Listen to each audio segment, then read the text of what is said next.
Marimar Compuche y Gladys Capricio. Vamos a presentar los instrumentos musicales en Clark Troy, en la tercera lección que es esta, y posteriormente en la cuarta lección, Melly Troy, vamos a presentar el cantón para que todos puedan visitarlo. Los dejo muy pero muy invitados, estará muy interesante. Chaltuma, veo callar. Marimar Compuche. En este momento les voy a dar una breve pincelada con respecto a los instrumentos musicales. Los instrumentos musicales mapuche generalmente son ceremoniales. Los que yo voy a presentar en este minuto no están consagrados para ceremonia, por lo tanto yo puedo hacer algún tipo de exhibición con ellos, es decir, mostrarlos. Como por ejemplo este que está acá, que es el culcul, que es un cuerno con un orificio lateral, el cual se utilizaba para hacer los llamados a convocatorias a reunión o ese tipo de cosas, es decir, que era el teléfono en los tiempos antiguos y suena así.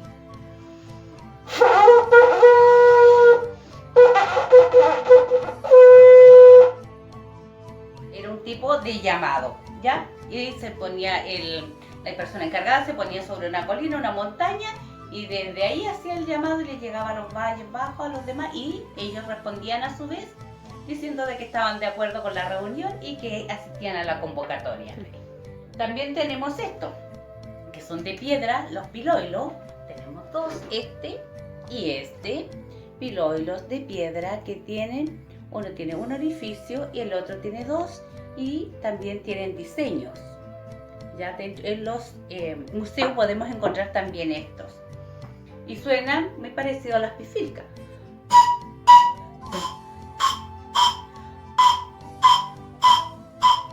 Son instrumentos que los tocan generalmente los hombres. Y el otro.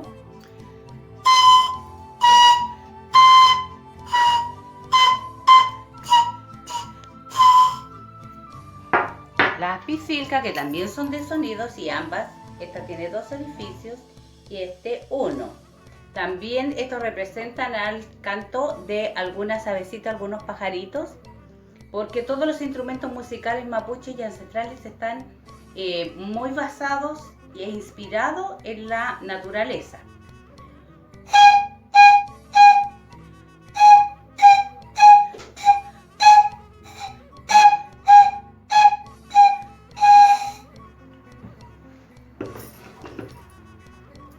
El trompe.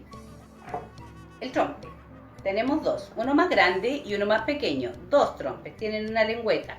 Estos son una derivación del paue, que era hecho de fibra natural, que era como una especie de arco con otra fibra que iba hacia lo largo, la cual se jalaba un poco, se tiraba y emitía un sonido ton, ton, ton, ton, ton, ton.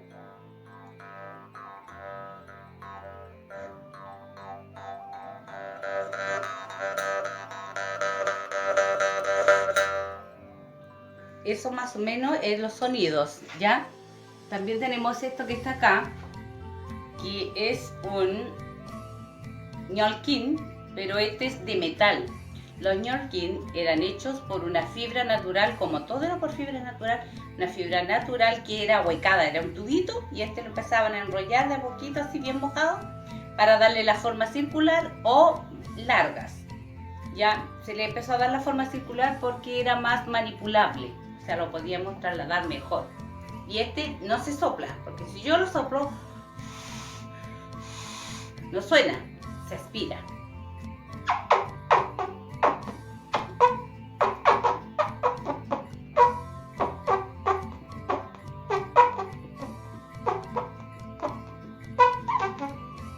También casi todos los instrumentos musicales de aire lo tocan los hombres. Aquí tengo otro que es uno largo, con un cuerno, para que ayude a la difusión del sonido.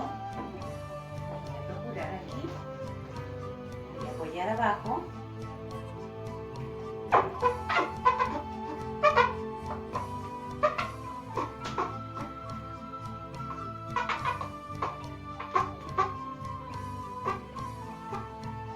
¿Ya? No son fáciles de tocar.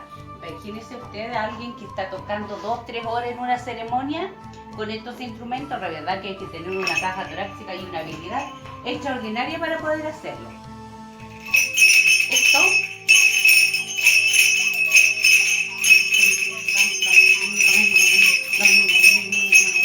es cascahuilla. Tiene estas cascabeles son de bronce, ya, lo que permite que el sonido sea más limpio y más bonito, porque si es de otro metal suena diferente. Y también influyen los tamaños de los cascabeles. Generalmente todo es dual, 2, 4, 6, no podrían ser menos. También hay algunos que se ponen acá como una especie de cinturón que llevan, también se utiliza porque cuando se danza, cuando están las danzas, se emite un sonido. ¿Ya? Se comenta que estos cascabeles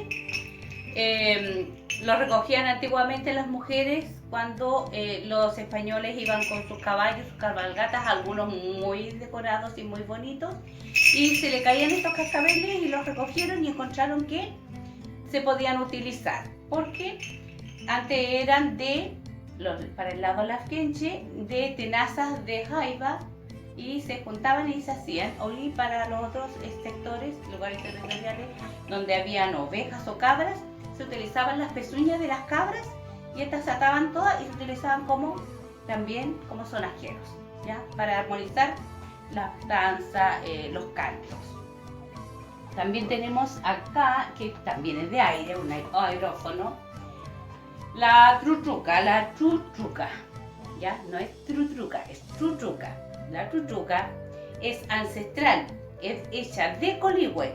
Absolutamente el coligüe es macizo, pero el coligüe se parte, se ahueca para que pueda pasar el aire. Se ahueca, luego de estar ahuecado, se deja secar, luego se une, se ata y se le pone una tripa de caballo para sellarla. La tripa está mojada, está fresca, está limpia, se pone acá, se deja secar a la sombra, esta se contrae y queda como un sello. Entonces eso evita que al estar abierto no se filtre el aire. Y se le pone un cuerno de animal, obviamente, para que dé la difusión del sonido. Esta es una pichirutruca, pequeñita. Son muy largas, pueden medir 2, 4 metros. Y también el chuchucafe es muy la persona encargada de tocar, que tiene la habilidad, tiene una habilidad extraordinaria.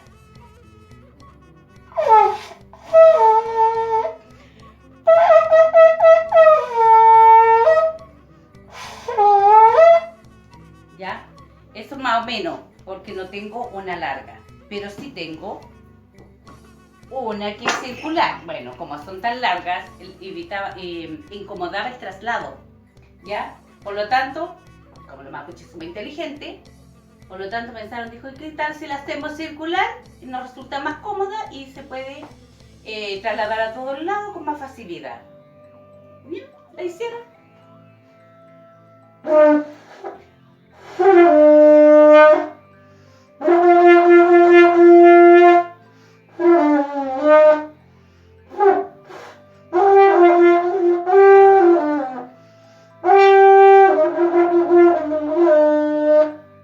Más o menos eso, ¿ya? Yo no soy experta en música, pero sí estoy tratando de dar una pequeña muestra. Esta es una guada o guada. Lo que pasa es que se puede escribir con D o con Z, pero la pronunciación de la Z es como entre una D y una Z, guada. ¿Ya? Esta es una calabaza ahuecada y que tiene su semilla, o también se cortan, se les incorporan algunas piedrecitas o algo, y para que ayude al sonido. Es una calabaza, porque como les dije, todo tiene que ver con la naturaleza. Y acá tenemos el cultrún. El cultrún, que está hecho de cuero verdadero de animal, puede ser de caballo o de cabra. Y la madera también es una madera especial, no es que yo vaya a cortar un pino y que lo voy a hacer, no, porque son de árboles nativos que ya han muerto. No es que yo encuentre un árbol maravilloso con un tronco exquisito y lo corto para eso, no, son árboles que ya han cumplido su vida. Y el sonido es...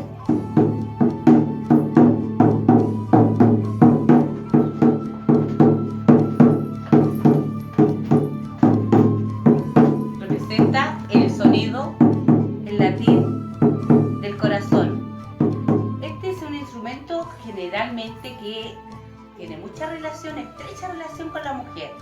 Va a sonar de acuerdo al sentir de mi corazón. ¿Ya?